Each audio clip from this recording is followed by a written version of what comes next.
আসসালামু আলাইকুম সকল শিক্ষার্থীকে স্বাগত জানিয়ে শুরু করছি ম্যাথ ক্লাস। আজকে আমি ম্যাথ ক্লাসে ষষ্ঠ শ্রেণীর গণিতের চতুর্থ অধ্যায় বীজগণিতীয় রাশি অনুশীলনী 4.1 পৃষ্ঠ নম্বর হচ্ছে 82। প্রশ্ন নম্বর হচ্ছে 7 খ।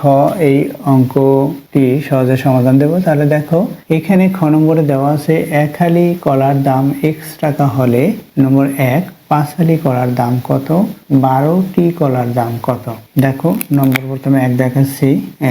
এক হালি কলার দাম x টাকা দেওয়া আছে। আমি সংখ্যায় লিখি, এখানে কথায় এখানে সংখ্যায় লেখা হলো এক হালি কলার দাম x টাকা। বের করতে হবে 5 হালি কলার দাম। বের করতে হবে 5 হালি কলার দাম।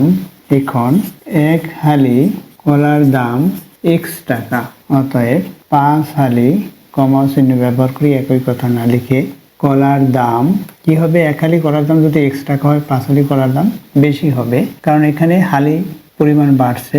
প্রথমে ছিল এক হালি, এখানে বৃদ্ধি পেয়ে 5 হালি হলো, সুতরাং দামের পরিমাণ বা টাকার পরিমাণও বৃদ্ধি পাবে, অর্থাৎ গুণ হবে, অর্থাৎ 5 × x হলো বা 5x টাকা। অর্থাৎ 5 হালি কলার দাম 5x টাকা, অতএব 5 হালি কলার দাম 5x। তাহলে অ্যান্সার কি হবে, অ্যান্সার 5x টাকা। এরপর দেখো নম্বর 2, এক হালি কলার দাম হচ্ছে x টাকা, 12টি কলার দাম। আমরা জানি এক হালি সমান 4টি, তাহলে 4টি কলার দাম কত, x টাকা। 12টি কলার দাম বের করবো আমরা, তাহলে লিখি 4টি কলার দাম x টাকা, অতএব একটি, এখানে কমা চিহ্ন ব্যবহার করি, কলার দাম।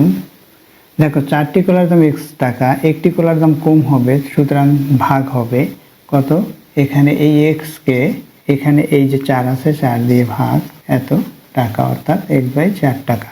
অতএব কয়টি কলার দাম বের করতে বলেছে, 12টি। 12টি কলার দাম, 12টি কলার দাম কত বেশি হবে, তাই x এর সাথে 12 গুণ এত টাকা। এখন 4-এর গুণে নামতে পরে 12কে আমরা ভাগ দেব, 3 × 4 = 12, 3 হবে। এখন 3 দিয়ে x কে গুণ করলে কি হবে, বা 3x টাকা।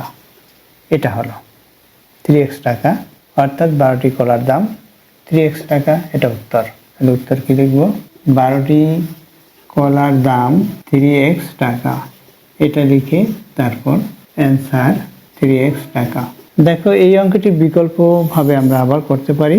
বিকল্প নিয়ম যদি তোমরা শিখতে বা জানতে চাও তাহলে অবশ্যই কমেন্ট সেকশনে কমেন্টস করবে। আশা করছি বুঝতে পেরেছো এই অঙ্ক দুইটির কিভাবে সমাধান করতে হয়। এতক্ষণ ম্যাথ ক্লাসের সাথে থাকার জন্য সকলকে ধন্যবাদ জানিয়ে আজকের মতো বিদায় নিচ্ছি।